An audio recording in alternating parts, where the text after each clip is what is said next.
Hello and welcome back. I'm Dr. Amy Novotny. Did you know that your mind can actually play tricks on you and delay your healing? This is an important concept that we often don't think about when we get injured or develop some type of pain. I'll give you a little story. Long time ago, about 10 years ago, I was running a marathon and actually did very well in it. And a week later, I ran a 50-mile race in the mountains of Arizona.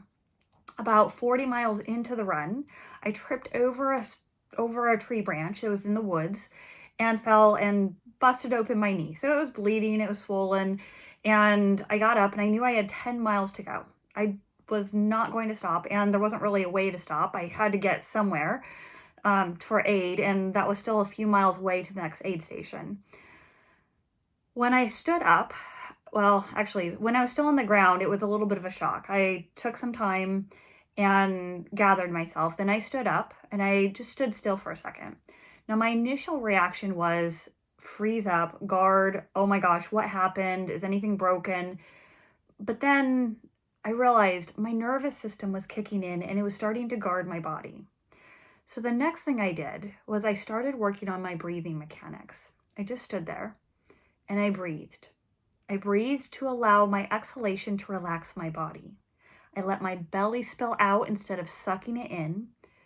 And guess what? I could feel my nervous tension decreasing. I could feel my muscles that started to guard, they started to let go.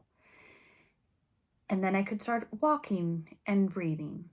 And soon I was back to jogging and breathing. So by the time I finished that race at 50 miles at 14 hours, I was sprinting the very end. I ran through that finish line and busted my butt and got there right at the 14-hour mark. That was my goal. I had just run the Boston Marathon 6 days prior, and I was a little bit tired, and I had a fall. That's very common. But now, let's say you don't run. Let's say you don't do trail runs. When you get an injury, one of the things that you want to think about is, okay, how do I prevent my body from guarding? How do I stop my mind from thinking everything is so horrible, I'll never get better? It is so common to think the very worst case scenario. I have a friend who recently had some head pain, some migraines. And she texted me many times saying that she really thought she was never going to be able to run again, never be active again because her head was hurting so bad. I don't doubt she had the head pain. She had horrible head pain. She had migraines. She's had a history of them. But I had to tell her every day, the more you stress about it and create this idea that nothing is going to get better, the worse it's going to be.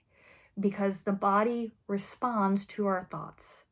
It starts to guard in response to our thoughts because our body doesn't know any different from what we're thinking and what we're experiencing. So it just responds. So each day I coached her into let go. Do not think about the future. Just think about the present. Think about the fact that you want to calm your body down. How do we get your head pain to go away, your migraine pain to go away? We need to work on ribs dropping down, shoulders relaxing, the neck releasing, the jaw releasing, all of these strategies that she eventually used to get rid of the head pain. And guess what? She's back to running. Now, had she stayed in that thought pattern, her healing time would have taken even longer. So really think about how your mind can influence your healing. If you need help with this, please reach out. I help with people every day. I have clients all over the world where we have to work on how to get the body to release tension, guarding from the mind's thoughts. Hope this was helpful. Please reach out to me, Amy at paberinstitute.com, PABR institute.com. Have a great day. We'll see you next time. Bye.